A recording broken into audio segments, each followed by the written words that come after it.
Hi, everybody, and welcome back. We are going to be talking about hemp and CBD oil today. I'm Ashley Oswald with Oswald Digestive Clinic, and we are here today with Ken Hammarlund with Hammarlund Nursery, and he's doing a lot of great work with growing hemp. So we wanted to come together and make this video just to show you a little bit more about what it takes to go from ground a seed to what people ask me about all the time for gut health, CBD oil. Does it help my gut health? And I wanted to show you some of the behind the scenes of how this is actually made. So welcome, Ken. Yeah, thanks. I think what will be helpful to start is, do you mind telling us a bit about the difference between cannabis and marijuana and hemp, those terms? Okay, 'Cause yeah. there's a lot of confusion there. So the cannabis plant is a plant that produces many different elements. One of the elements it produces is CBD, and it also produces something called CBD, CBG. There's many others, and it also produces THC. The diversity of the plant is enormous, and so many plants will produce like a tiny bit of CBD. They'll produce maybe a lot of CBD and a little bit of THC, or they'll produce a lot of THC.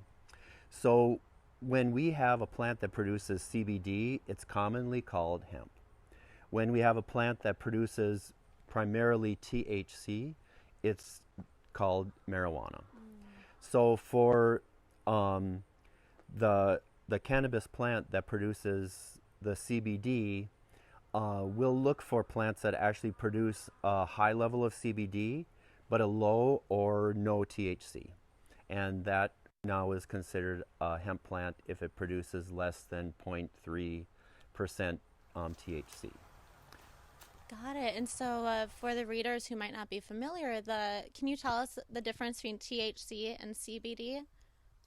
Yeah, CBD will, it's more of a body feeling, and it's more of a relaxation. It can relieve tension. It can relieve a lot of things.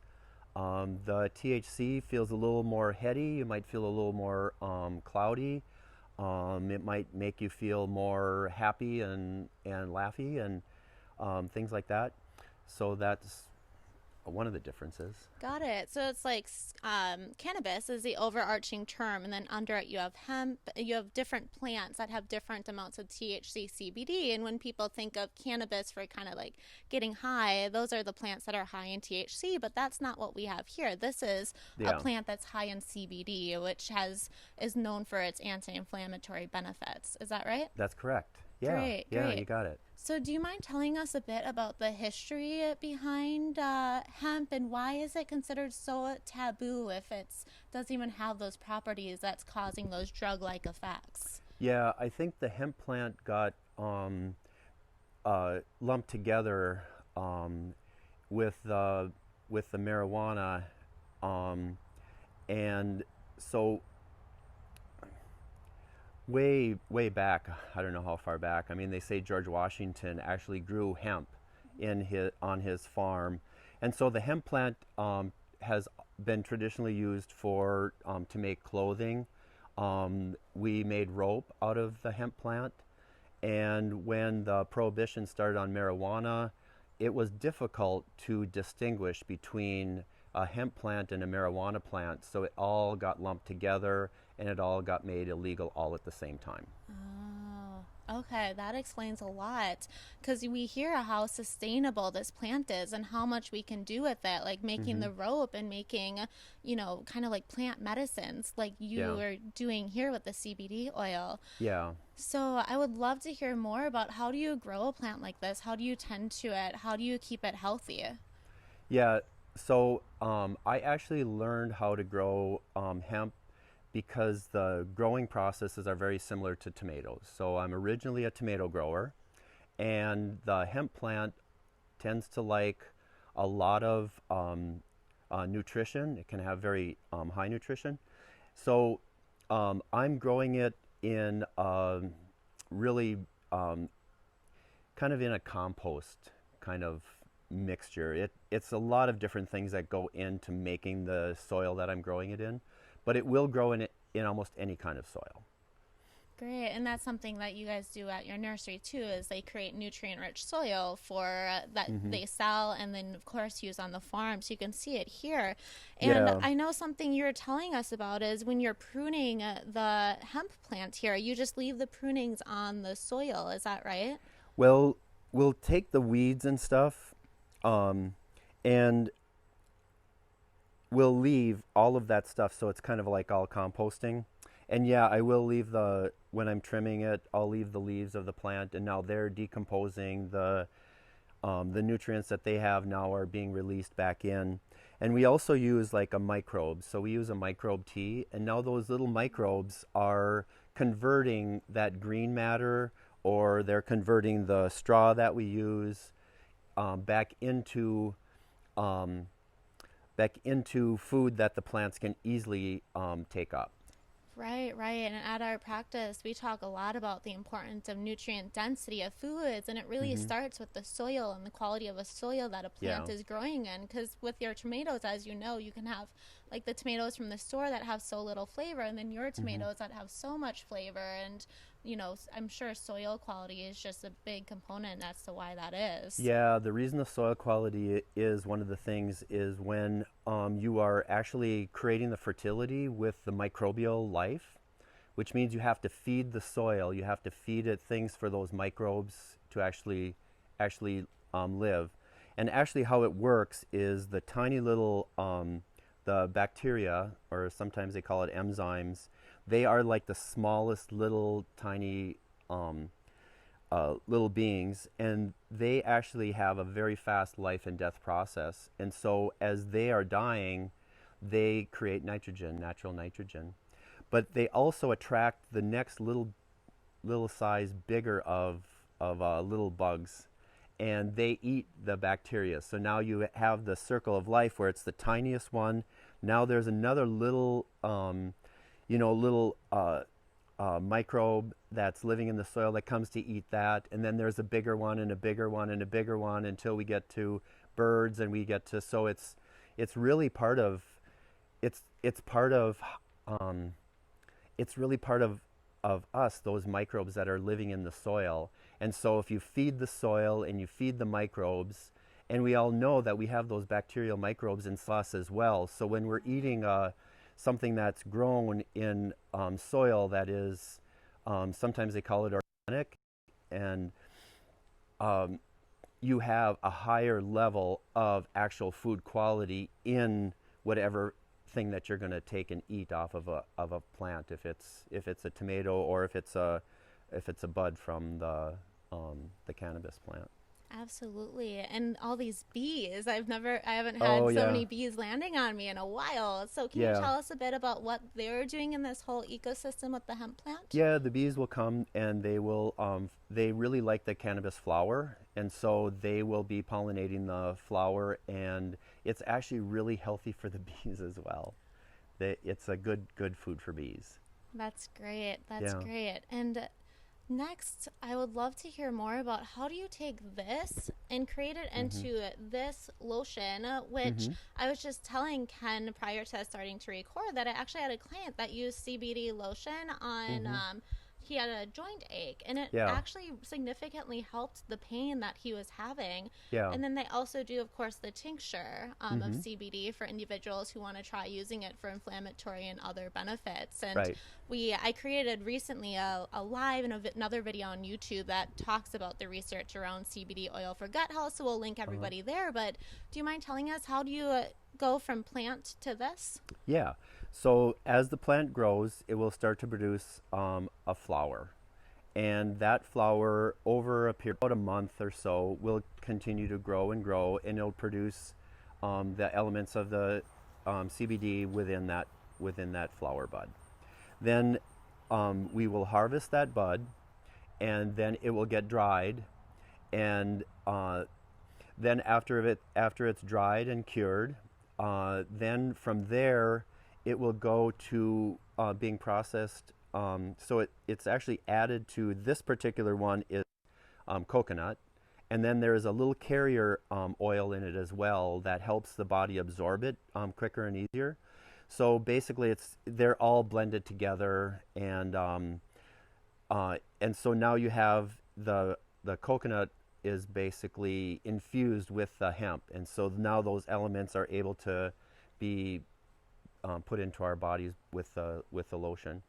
And then the oils, there's just several different oils that are used. Very commonly used is grapeseed oil.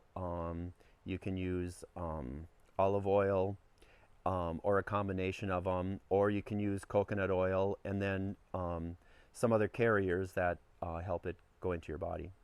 You can also It also can be made as a tincture with an alcohol tincture. So then what happens is you'll take the flower buds from the plant. You can do it the old-fashioned way. Just put it in a jar that's filled with alcohol.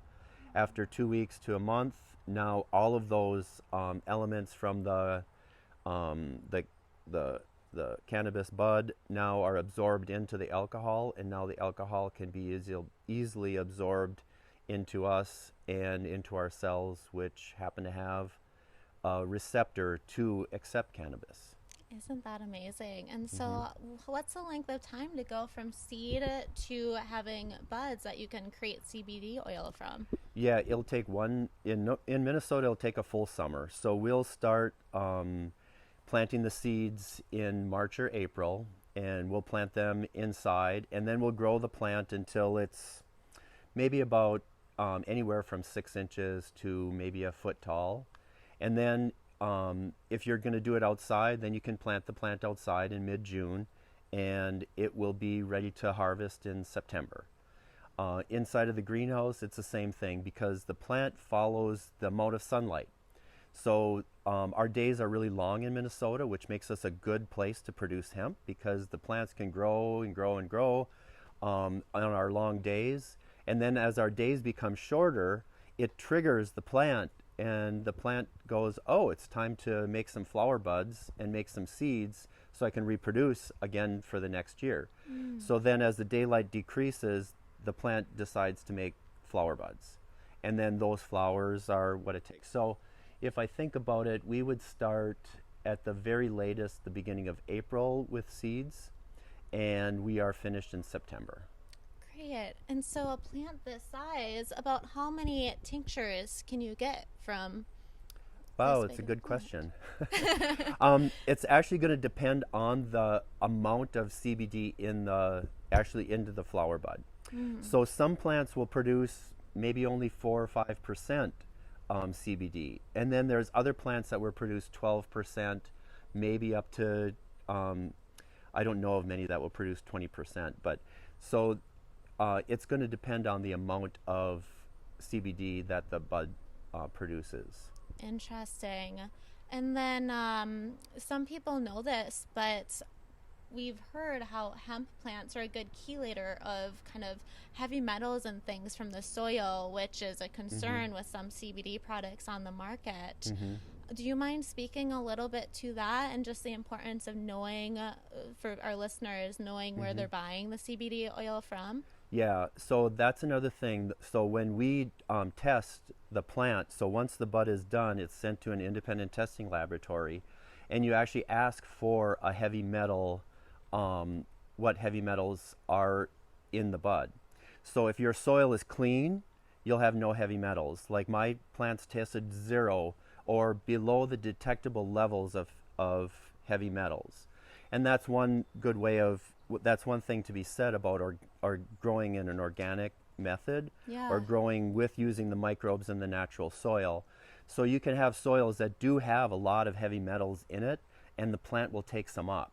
And so the testing is very important for heavy metals. That's great that you're testing. And so, to wrap this all up, I guess this might be a burning question for people. Uh-huh. Is this legal? Or are you? Yeah. Yeah, so in the state of Minnesota, they have had a hemp program for either 4 or 5 years. I don't remember which. But this is my third year.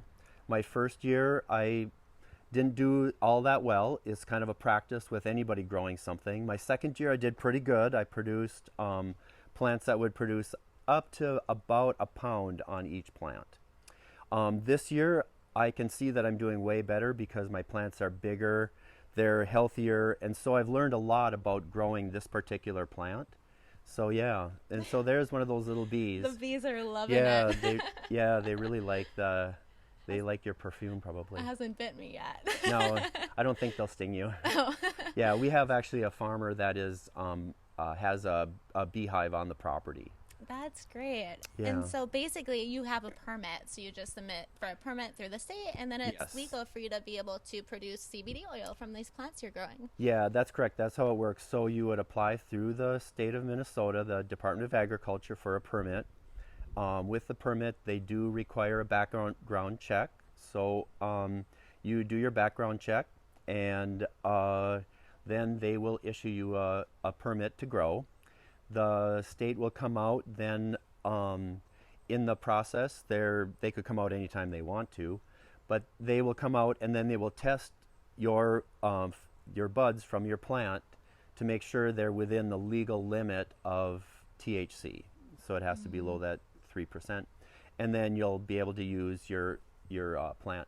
So then you'll get a certificate of that basically says that you are able to sell the product, that it has been tested, and you are a legal grower. Great. Well, this is so interesting. Thank you for sharing all this information with us. Is Sure. there anything else that we haven't talked about that you think we should include? Oh, gosh. Well, one thing I feel like is it. We talk about companion plants and how one plant like helps each other to actually be healthier. I believe that the cannabis plant is a companion plant to humans, and the reason that it is because back in the mid 90s, they actually discovered that on a cellular level, we actually have what's called a cannabinoid receptor.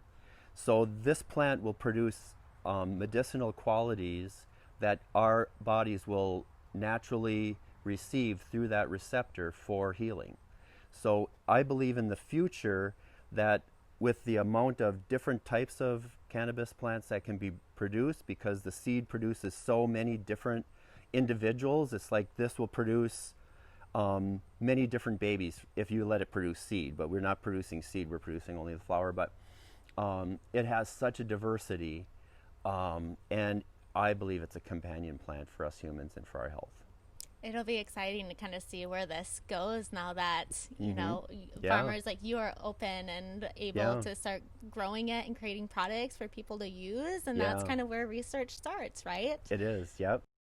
And Ken, I hear that you started your parents on CBD oil once you started producing it, and they have a really great story of how it helped their health. Do you mind sharing that with us? Yeah, for sure. So when I started reading and researching about the cannabis plant, and I saw that there was a pilot program for Minnesota farmers or to produce the plant, I researched it a little bit and started using the CBD tinctures myself, and I introduced it to my parents pretty much at the same time, and they were receptive to trying it. And what I noticed is that, especially in my father, he was spending most of his time just kind of like sitting in his chair. He had energy to look at his iPad a lot, and but I noticed after about 2 weeks of him regularly having CBD every day, all of a sudden he started feeling well enough, or started feeling better. Now all of a sudden he went in the garage. He started working on a little bit in the garage. And that was after 2 weeks. After about a month, he was like working on projects all the time. And now after a full year, it's almost like his life energy and his vitality just totally returned. And my mother as well. And so I really feel like it's going to give me many more years of my parents being around. That's amazing. That's such an incredible story. Was your dad having pain or anything prior to? Well, he had shoulder pain, and as you get older, I mean, my parents are 80 years old, so they started on CBD at 79. And now at 82, people comment on how healthy my dad looks. So I know that CBD and cannabis has really done a lot for my parents, and I'm thankful for that. It's incredible. And I mean, whenever we're making decisions as to whether to try something, you know, working as a dietitian to try an intervention, it's always weighing the potential benefits to the potential risks. And I mean, Oh the yeah. great thing about hemp and CBD oil is the potential risks is just so low, you know? Yeah, and I can tell you from personal experience growing the plant, when you start to work with it, and especially at harvest time, you kind of like get so much of it because you actually learn that don't touch it because it you start to absorb so much, and the worst effect that you ever get is you might feel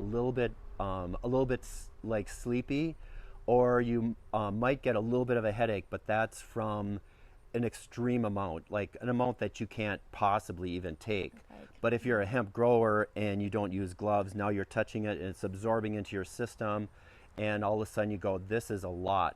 But you can't overdose on it. The worst thing that can happen is you'll get a mild headache and you want to take a nap. so interesting. And Yeah. so, Ken, can you tell our watchers, our viewers, where they can connect with you guys further? Yeah, so we can be connected by Hammarlund Nursery. We have a website, hammarlundnursery.com. We can also be contacted by phone. And yeah, we're happy to for sure help and share our knowledge. Huh? Great. Oh, and Facebook. Facebook. Yeah. Great. Yeah, of course we're on Facebook. Yeah, we'll link all those below. Right now you're selling tomatoes. It's tomato season, and then Mm-hmm. you're working on getting everything you need to be able to sell CBD oil. So follow them and you'll be able to be one of the first to get access to the oil they're making with their Yeah. plants. Yep. Yeah. So absolutely. Great. Well, thank you so much for creating this video with us. Yeah, you're welcome. Jam-packed with lots of information, and thank you all for watching. Hope you have a great rest of your day, and we will talk more soon. Nice.